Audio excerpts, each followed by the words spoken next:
With me today is Jodi Thomas. She is here for the Oklahoma Writers Federation Conference. She is a New York Times best-selling writer. She is a Hall of Famer with the Romance Writers of America, and she is also the writer-in-residence for Texas A&M in Amarillo, Texas. And Jodi, one of your most recent books is called Rewriting Monday, and that's set in nowhere, Texas. It is set in an imaginary little town in West Texas, but I think anyone driving around will see the similarities to the town if they're living in a small town. Mm-hmm. Now, you're actually taking a look at small town newspapers and big town reporters. Our heroine has made a mistake. And she's like everybody, probably over 10 years old. If she could go back and relive and change one thing and rewrite one thing, she would. Mm-hmm. And she makes a mistake, and she's always thought of herself and her career, and she destroys her career. Mm-hmm. And so she ends up kind of on the run, looking for a place to just kind of lay low for a while. Mm-hmm. And while she's on the run, the only place she can think of to go is the small town where her mother has told her she has inherited a place. Mm-hmm. But when she gets there, she finds her aunt is still alive and living in the place. And it's a tale of a woman learning that there are many more things important than just your career and yourself.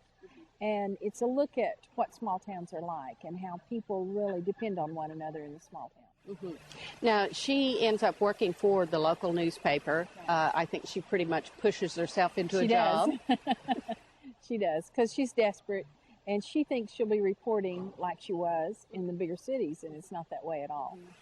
Except she does bring a little bit of trouble with her, or at least it comes up while she's there. Yes, and there's a mystery in the book, and the hero, I guess, of the story is the editor, and he's a very reluctant hero. He's really a man that doesn't step up, doesn't like to lead, and as editor of the newspaper, that's hard. And he's forced in a situation where he has to defend his way of life and the people he loves. And yeah. So you have written a tremendous number of books, haven't you? This is my 28th. Mm-hmm. That's a lot of books. I don't know how it happened. It's like I sort of remember some of them. It's just what I do. And there was always a book I'm working on, a book in my head that I'm thinking about, and a few more on the back burner waiting. Mm-hmm. Now, do you do a lot of research? Obviously, you know a great deal about West Texas, living out there, but do you often have to do research and visit new areas? All my books are set in Texas, and so and since 22 of them were historicals, well, I did a lot of research in historicals. But I believe that you have to walk the land. You have to actually go where the story is, and if you can possibly do it and know it. And here I spent a lot of time, of course I'm from a small town, so I spent a lot of time in a small town, and I talked to the people. I spent time talking to the people in the newspaper business and how it worked and how tough it is today for a small-town newspaper to survive. And so I did that. But with each book, I did a book about a woman who hid as a homeless person, and I actually walked the streets as a homeless person. So I try to live my stories in a small way. Of course, I don't go rob a bank or anything like that. Oh, darn, that takes all the fun out of it. So, now, I know a lot of people think that all you have to do is to write a book, and then it gets published and you become famous. I'm suspecting that that's not the way it works. That's what I first thought. And I remember how hard it was to write that first book, and I thought, as soon as I get finished, then I'm finished. I'll turn it in, and that'll be it. And that's about half the work, because the other half is more and more with this age. When I first started writing 20 years ago, we would get bags of fan mail, and I'd spend a day answering the fan mail. And now with email, I get hundreds of email, and the same with the internet and all the things on the internet. And there's so much to do, plus the speaking, plus the autographs and the talks. Last year I gave 100 talks, so I'm very active. I'm giving 2 today and tomorrow here at the conference, and I love to help. I think that if I had known some of the things I know now when I'd started, I could have saved myself 2 years of work, bumping around trying to find what to do. And so I like to help beginning writers. Well, and I think that's one of the really nice things about this particular conference is that aspiring writers do get to meet authors and hear their stories. And you get to have breakfast with them and ask them questions and be around them.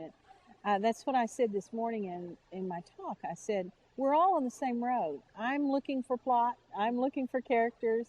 I'm fighting the time element. The hardest thing a writer fights is not talent, it's time.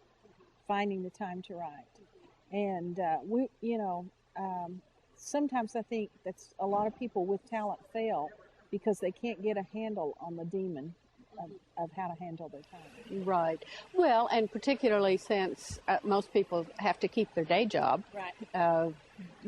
That can really cut into it if you've got to work 8 hours a day. I wrote my first 3 books, teaching full-time with 2 small children, and I used to get very frustrated when people would come up to me and say, well, I would write a book if I just had the time. And I thought, well, gosh, I was sitting at home with nothing to do. And it doesn't work that way. Also, what surprised me was every night when I was working, after I put the kids to bed, I would write for about an hour and a half, 2 hours. And when I quit working and started writing full time, I found that I still worked that hour and a half, 2 hours every night. That was my creative time. And I had been running around all day, and it was really hard for me to train myself to work more than that time. Mm-hmm. Oh, I'll bet it was. But it's obviously been a very fulfilling career change for you. It's been a very interesting career. Mm-hmm. I think the fun thing about being a writer is you control your time. If you want to go do research, you go do research. If you want to isolate and stay in your pajamas all day and work, you can.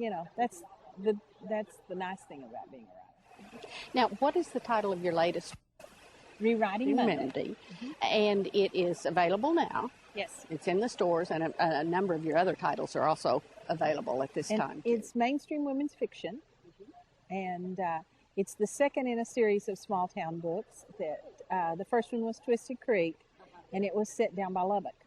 And it's about a small lake community, and it's also on the stands right now. So. Okay. So people can find both of those books in your favorite bookstore and your local library. And I want to thank you very much for being with us today. Oh, well, thank you. It was a pleasure.